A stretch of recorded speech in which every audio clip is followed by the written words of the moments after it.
Good morning, Your Majesties. Welcome back to my channel. For those of you that are new here, welcome to my YouTube channel. And Annabelle wants to say hello. Did I mention to y'all that there's a fourth crack in my Annabelle box? Did I? I probably did, huh? Okay. Well, anyway, I am going to be... Oh, happy day 18 of Princessgiving, y'all. I am so happy y'all are enjoying the series. I'm going to be continuing the series on the Chronicle of Life, and the reason why is because Adam McIntyre actually inspired me because he's going on tour, and his tour is called the Chronically Online Tour. So I get to go see Adam McIntyre on February 25th, and I'm so freaking excited. So Adam, if you're watching this, which I highly doubt you are, I love you so much and thank you for being you. So, okay. This one is called Heart-Wrenching Pain. It's chapter 17.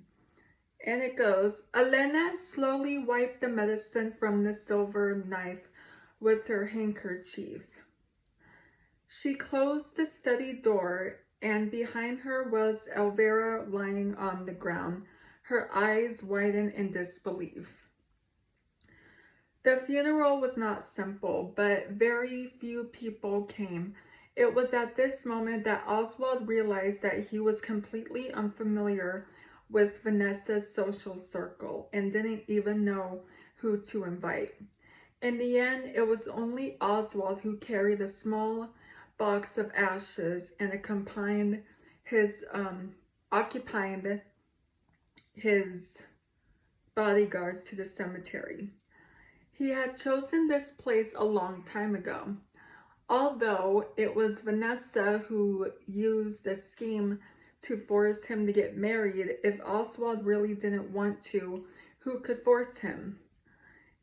He also liked Vanessa. Even on the day of their marriage, he had already made plans to grow old together and wanted to be buried together. Wow.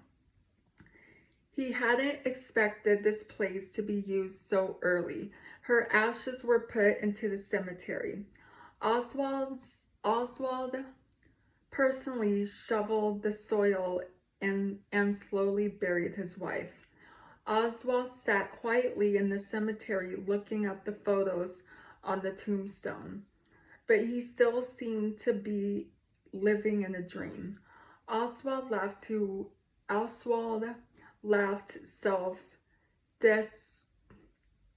desperately. Actually, it's not very happy, is it? Inch by inch, his fingertips flashed past the tombstone. Oswald's voice was inscribably deep. In the end, you changed first, but I still love that vicious you. Once a person passed away, many of the vicious things she had done would be swiped away, leaving only a smile on her face, imprinted in his mind and lingering in his mind. I don't believe you committed suicide. I will definitely find out the truth, Oswald said solemnly in front of Vanessa's cemetery. A day after a day of rain in the cemetery, Oswald had just entered the villa. When he coughed and caught a bad cold. His voice was hoarse, dizzy, and he couldn't have strength to interrogate Elvira. When Oswald recovered, he discovered that Elvira had already died.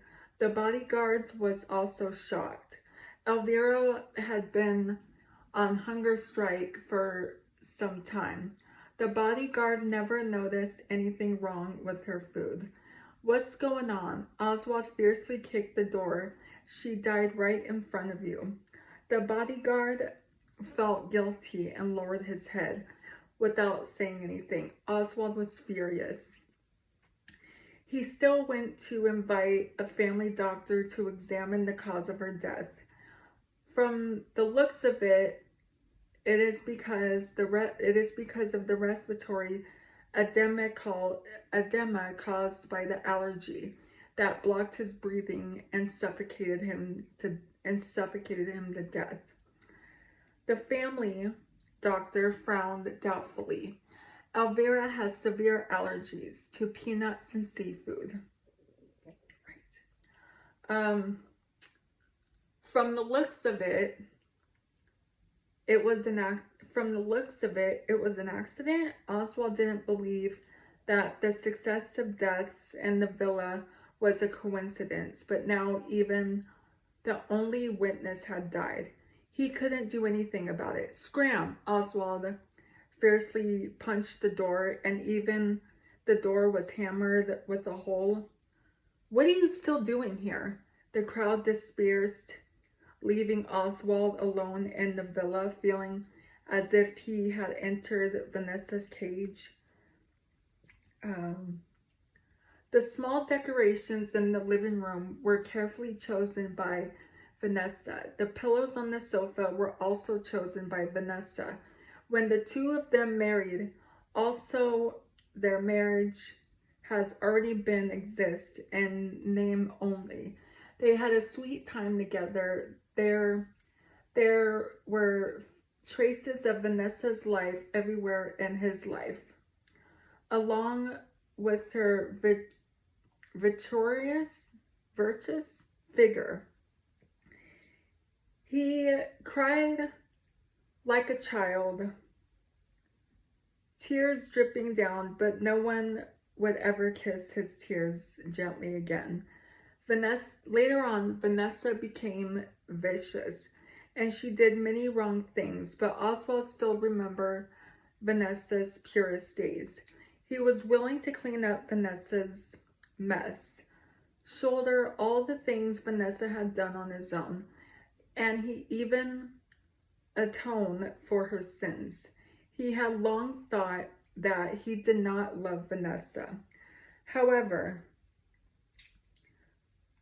time had taught Oswald a hard lesson. No matter how intentionally he tried to escape, the softest part of his heart was still occupied by Vanessa. Why can't you get along with me? Tears oozed out from the corner of Oswald's eyes. He raised his head and gulped down a mouthful of iced beer. Why must you bring someone to our word, Elena? Oswald, I love you so much, but you hurt me again and again. Oswald let out a deep roar as if he wanted to express the depression in his heart. You don't celebrate my birthday and you're still hanging out with the other men. It's obviously you who betrayed our marriage first. Oswald used the back of his hand to wipe away the tears at the corner of his eyes. The cold liquid could no longer relieve the pain in his heart. This was the real heart-wrenching pain. Oswald used his busy work, Vanessa's aftermath, and interrogating Elvira to cover up the pain in his heart. And Elvira's death was the last straw. I can quit. I can let you go. I can let you leave with Karen, but I can't accept losing you. Oswald couldn't control the pain in his heart as tears rolled down his cheeks. Wow. Jeez. Okay. Well, I'm going to leave that there. I will read y'all chapter 18 tomorrow for day 19 of Princessgiving. So happy day 18 of Princessgiving. I hope y'all are enjoying this series. I really do. I'm having so much fun doing this. So if you're new here, hi, I'm Princess Peyton. Hit the red button to become your majesty and hit the bell notification so you're notified every time I upload a video. And I love you guys so much. You guys are the best human beings ever made. And you're the king of my heart in the song lyrics of Taylor Swift. And I will see you guys in tomorrow's video. Annabelle says she will too. Okay, love you guys. Be safe. And I love you guys so much. Love you guys. Bye.